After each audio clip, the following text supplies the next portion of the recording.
Hey guys, welcome back again from Tampa Bay. Just got done with a bunch of yard work. Still got a little bit more to do, but I am going out for a ride, taking advantage of the first non-rainy day in about a week around here. And it is hot and muggy, but it's sunny, so it's nice to get out on two wheels.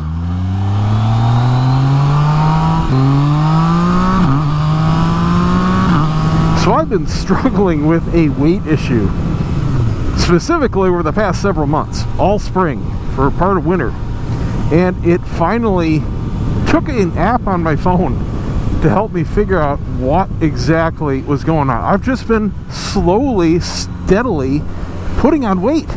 I'd lost a bunch and had been holding it off just fine, holding in the upper 240s, low 250s. But over the past 6 months or so, I'm up 20 pounds. I mean, that's a big difference. And it's just driving me crazy. My pants are up from a 36 to a 38 again. Helmet's tight, jacket's tight. I had to get new dress shirts. Couldn't even button them to put on a tie. It was bad. It is bad. My doctor's like, dude, what is going on? You know, I'd periodically go in every couple months for a checkup. Blood work has been steadily improving. Cholesterol, blood sugar especially, down into the absolute normal levels. But weight just steadily creeping up. Every time I'd go in, a few more pounds, and it's just driving me crazy. And I'm eating the right foods. Couldn't have better blood numbers. So it was just driving me crazy. Anyway, this app basically allowed me to really check everything I'm putting in my mouth all day long.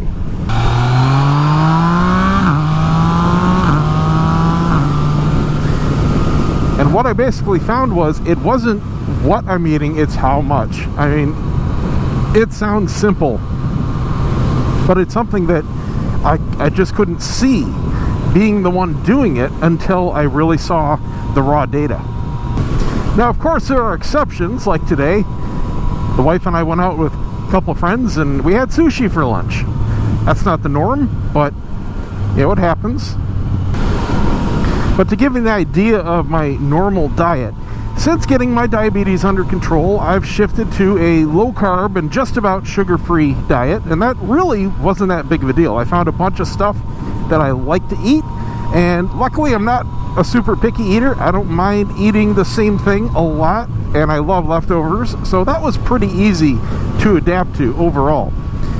I have a lot of Atkins frozen meals. As far as sugar numbers and calories and all that goes, they are by far the best of what you can find in a store.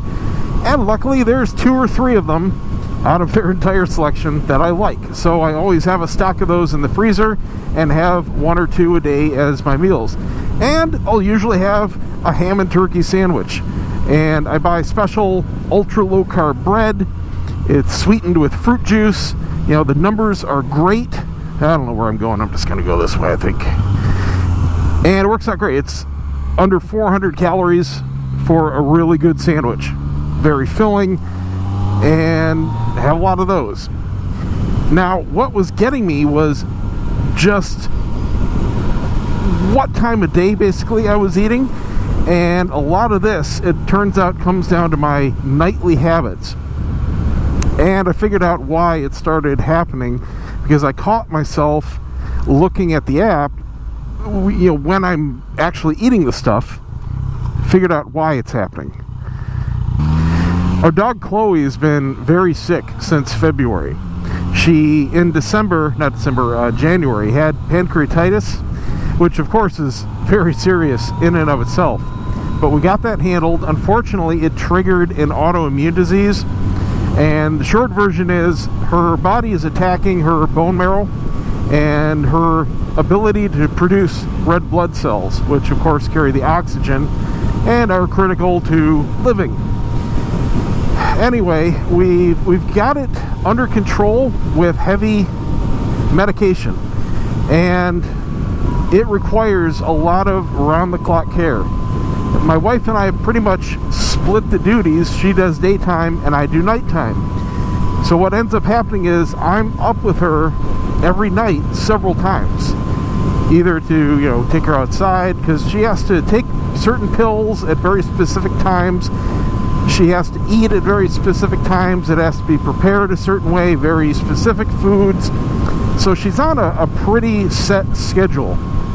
She doesn't end up really settling down until about 4 o'clock in the morning. One of the pills during the day makes her very tired, so she's up at a certain time of the night, and there's just nothing we can do about it. That's just the way it is because of her meds.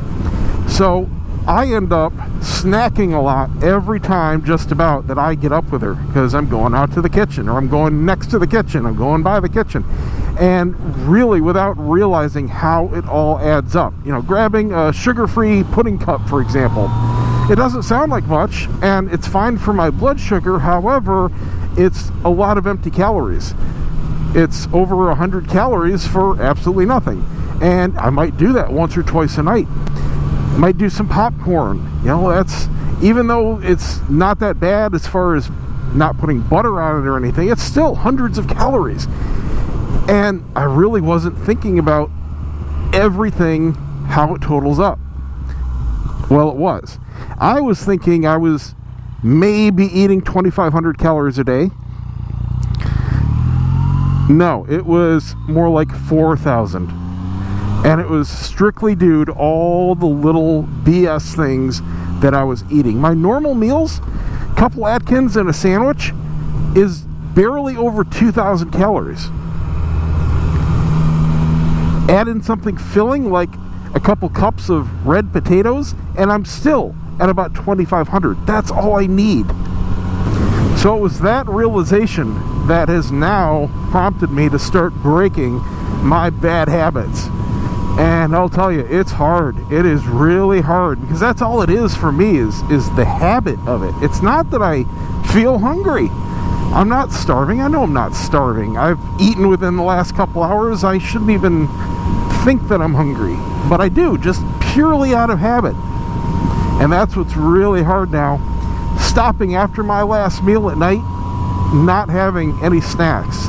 That's going to be the trick to really snapping me out of it. And it's going to take, I know, a couple weeks.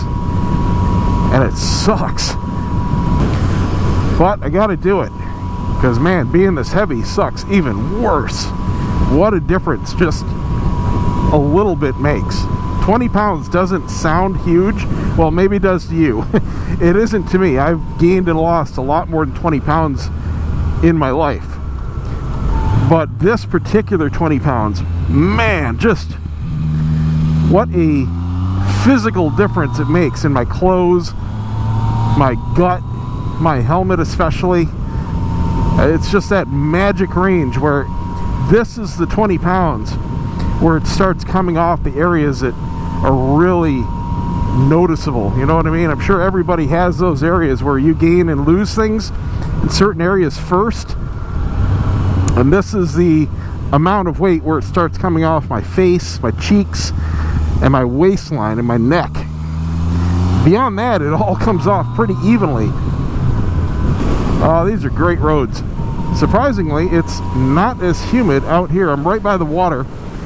This is a nature park with some really awesome trails to walk through. Done some photo shoots in the past through there, and you can take your pets through there. Chloe used to love going through there. Haven't been there in a while since they started charging like $5 to park, but it's a really nice place just to walk around. Used to do it for exercise. I really should get back on that, at least just walking, just around the block. It might help kickstart me. This is an all new development that went in over the last year. This corner wasn't even here. It was just a regular 90-degree bend in the road, but all this is brand new. Went through there just to look at the places. They start pretty steep. They look like nice homes though. Out of my price range, but brand new. Definitely the newest ones anywhere near this area. We've got a whole new subdivision going up right down the street from me. They haven't started building yet. They cleared it out months ago. I really expected it to be pretty much built up by now, because when they've been doing construction near the area, things are going up really quickly. But so far it's still just empty land. It's going to be a really big neighborhood, on par with the size of my whole development, and it is a continuation of our Colonial Hills development. But I'm anxious to see what kind of houses they put in. I've looked at the proposals and they look like pretty small lots, kind of more homes our size, which would be too bad.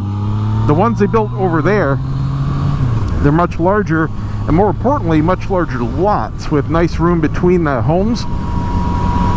That's one thing I really wish we had, is more space between the houses, enough where you could get into the backyard.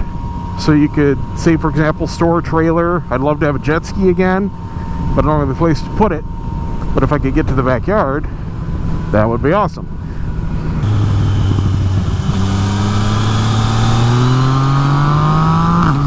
I do believe I need air in the tires.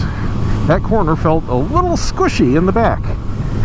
And it has been about a month since I even checked my air pressure. Just realized that I've been slacking on that a bit.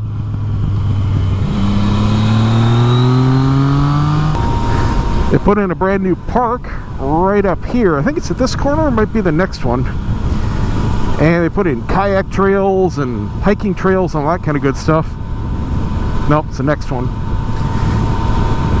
But they go through all the mangroves here. They're really cool to kayak through. I used to jet ski through them at a different park.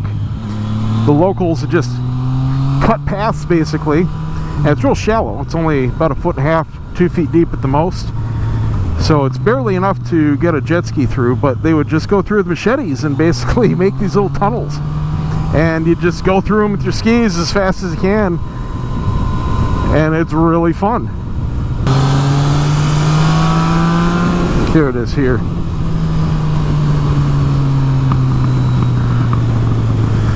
Edge Point Park. They still haven't paved it.